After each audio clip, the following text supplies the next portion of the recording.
welcome back. Another day, another hour, another interview. We've covered so many really fascinating authors over the course of this Independent Thinking inaugural. Who knows if we'll do it again, hopefully. Independent Thinking Book Festival, online children's book festival in partnership with Sue Atkins and her amazing collection of authors that she's brought together out of lockdown in her Sue Atkins Book Club, providing books for parents that are relevant for teachers, giving a platform to authors with beautiful, wonderful books, all with stories within stories. And this one is no exception. It's one of my favorites as a man with two dogs currently, and was woken up by one at 4 o'clock this morning. Dogs aren't in my good books at the moment, but this is a lovely book. So I'm really pleased to introduce Olive from the Little Paws Hotel collection, and the author Clare Luther, coming to us live from a child's bedroom that's been kicked out from revising. Get out of the way, I've got more important things to be doing. Hi Clare, welcome. Hello. Introduce yourself, tell us who you are, where you're from, what you do, how you came to be producing this, what are the other books in the series? So I'm Clare, I'm a children's author, and I run a little Dachshund hotel, hence the cuteness of that Dachshund in the first book you've shown. I used to be an occupational therapist, and I used to work in brain injury and rehabilitation for musculoskeletal problems. And I worked for several years in different London hospitals, and I worked for the military, and really, really loved my job. That the main thing about the job was working with people, it being a very kind of compassionate, caring role, but also allowing the client to lead me in what they wanted to do or how they wanted to improve with their physical or mental health. And loved doing that, but I was at a point where I had two children, which was a wonderful blessing, and my husband was working really, really hard, and I couldn't quite marry the two of us having careers and working the hours that we were, which I think a lot of people do struggle with, and we all find weird and wonderful ways of doing it. And I was on holiday in Cornwall one year, about 11 years ago, and Tim was working in London, so I'd taken the kids off, and I bumped into this lovely lady called Maria, who's now a wonderful friend, and we got talking about her doing her paintings, and I like poetry. I've always written or with journaled, kind of writing observations or what I can see, different cultures, different people, different thoughts and feelings. And we got chatting, and I don't know how the conversation came about, but that's a weird and wonderful way of things happening. It did. And she had been on this illustration course and written and illustrated a book, and the writing hadn't gone so well, but the illustration had. And I said, I don't know you, but would you mind if I kind of shaped that idea into something that I would really like for a children's book? So we got chatting about that. And the main kind of things that I love is a very literal, honest, real way of talking, that the children don't have any nuances. I'm quite a direct speaker anyway, and my sense of humour is not one-liners, so it's literally got to be say what you see. And so I just kind of looked at that way of writing and thought, actually, it's the 3 to 8 year olds that it would be great if you could get something where they could handle a page and understand it, but not have to read between the lines and have an adult supervising explaining it. So I then started thinking, well, I'm sure I would like to do that like many other people. What's stopping me? And got hold of a few people, some psychologists, educational psychologists, clinical psychologists, SENs, teachers, parents, children, caregivers, and said, will you have a read of these scripts and see what you think? Do they need anything adding? Do they need anything taking away? Can you read that first off? So I got loads of different people in different focus groups giving me feedback. So then I started shaping them on that feedback. And then Maria started illustrating them in these beautiful watercolors. And we had a book. And I kind of braved thinking, I wonder how we can get these published. So set up my own company. And here I am.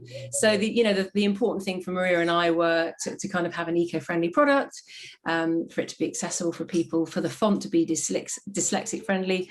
So yeah, lots of different things were added in. It's taken some time, but we've kind of got there. And so now there are 6 of them. So we started with Olive, and that was about 2 years ago. And then, yeah, I've just progressed to 6. So they come in a little set. I mean, and they're lovely to feel. They're lovely to hold. Yeah. I mean, they're paperback, but there's a solidity to them.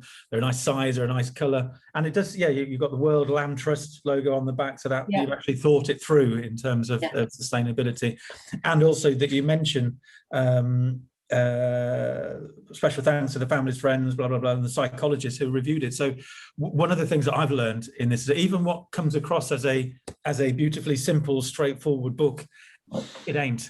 The more simple and straightforward the book is, the more work has gone into it in terms of the research and the understanding and the experience. Your own research with sort of brain damage and all those sorts of it. It's all embedded in what comes across as a very simple book. So it's an inspiring an insight into the creative process. Does that make sense? Well, that's a real encouragement, because often, I know that I've done it as a parent. Oh, I could write that. And we try not to judge, because everybody's creativity is completely different, and that's the wonder of it. But I do look at that, and I do often think, geez, if people knew the background into each page, it's only 4 lines a page. But I guess what I'm seeing now, which is the hugest encouragement, and I'm so thankful for, is parents or people getting in touch via the website. So people I don't know, to begin with, it's family and friends saying, well done. But actually, people independently saying, I've really struggled with how to have this conversation with my child, and reading these books, they've managed to identify with the dog and then draw on their own experience. And that's really been the key for me as a parent bringing up my children. I've been very, very proactive in their emotional intelligence. So I think if you've got a child that is able to recognize the feelings that are triggering a behavior, you've got a better outcome of it being resolved quite quickly, and then being able to tell you that.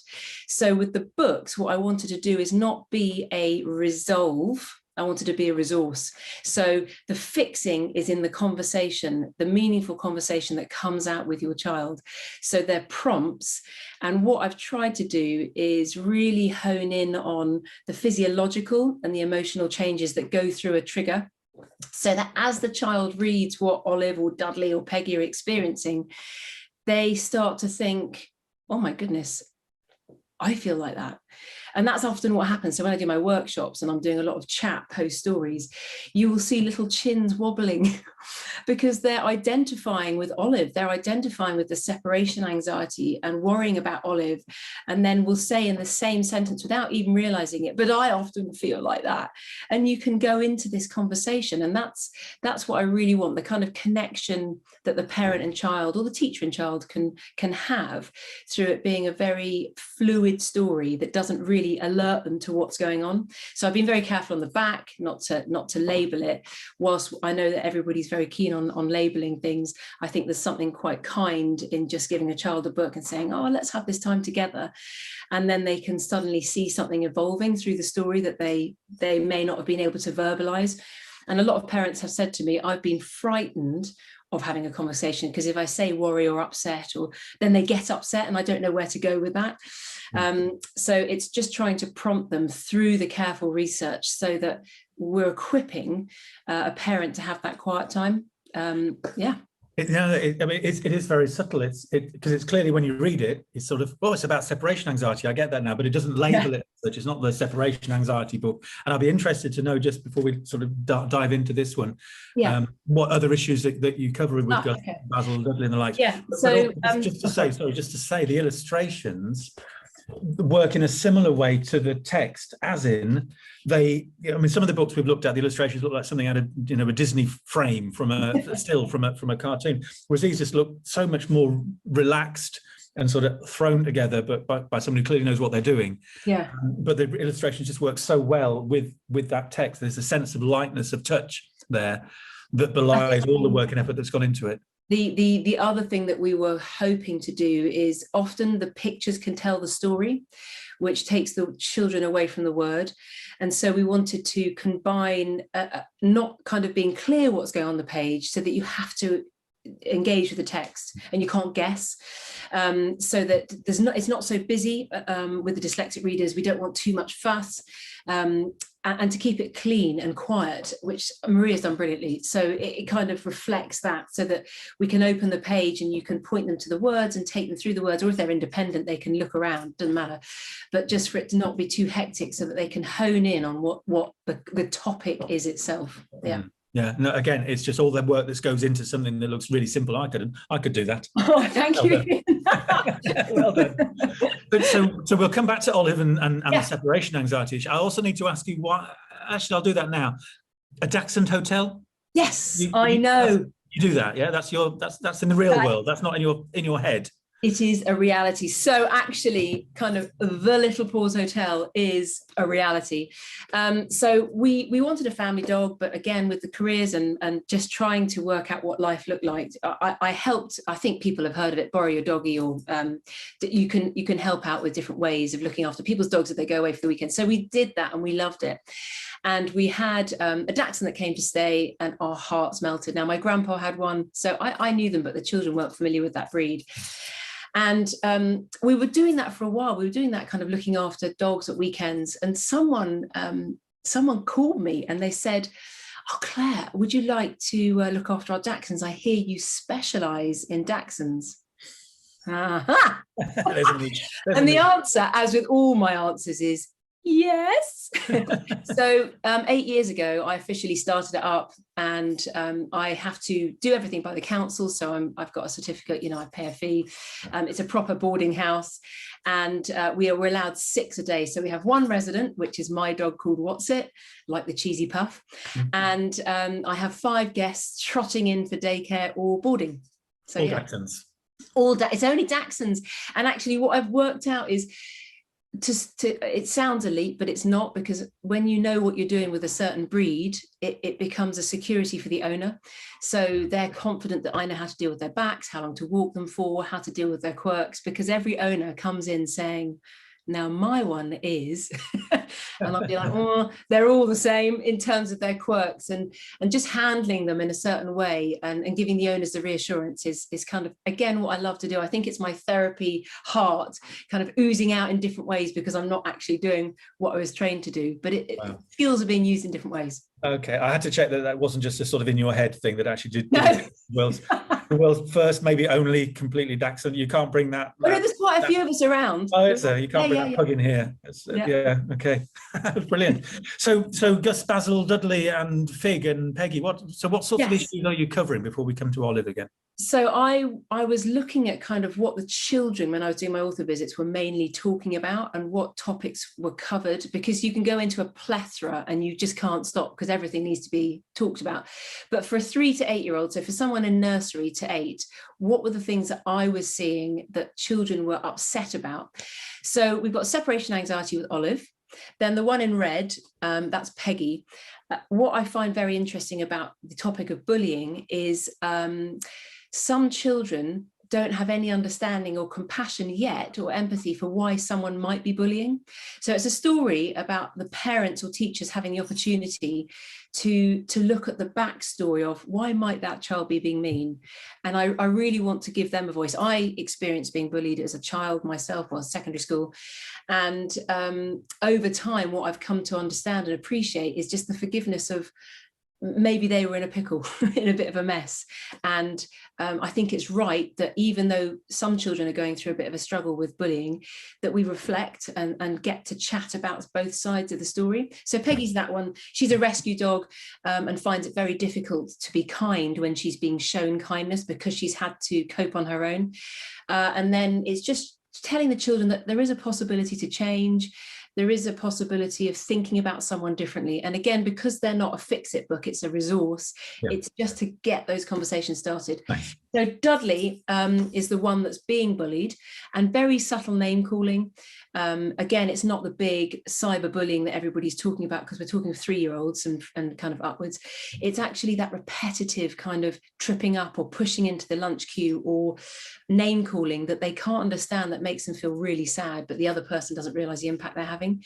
So it's looking at, how can I stand up to that or just say stop? So that's Dudley. Then we've got Basil. Basil is one that's particularly topical at the moment, and it's about grief and bereavement. Again, what I wanted to have was, whilst looking at the theory, not making it very chronological, just opportunities for the child to see if they recognize themselves in that, with magical thinking, low mood, shock, denial, and that latching it on to a physiological response, so like wetting the bed or scratching their skin, picking, pulling eyelashes out. Again, it sounds quite extreme. Some children may not, but just that sense of what they might be feeling or experiencing, and to get those conversations started. We've then got Gus, who's a Labrador, and he bounces around, really kind of, he's a character, but he doesn't want to go to the beach. And I'm trying to get children to look at, if I've got a worry, but I haven't tried it yet, how can that impact the day? So he worries about the sand, doesn't want to go to the beach, but he hasn't tried it. But he spends the whole time worrying, and his behavior is different because of the worries. So it's showing the child that actually, if you do something you enjoy, you get some help, you're distracted, that worry doesn't seem as big as it initially did, and you can do things. So again, can get a conversation going about that. And then we've got Fig, the one in orange, it's a pug, and she is looking at the external pressures that children might feel for perfectionism, worrying about making mistakes, or worrying about their teachers or their parents, or performing, or trying to get things right.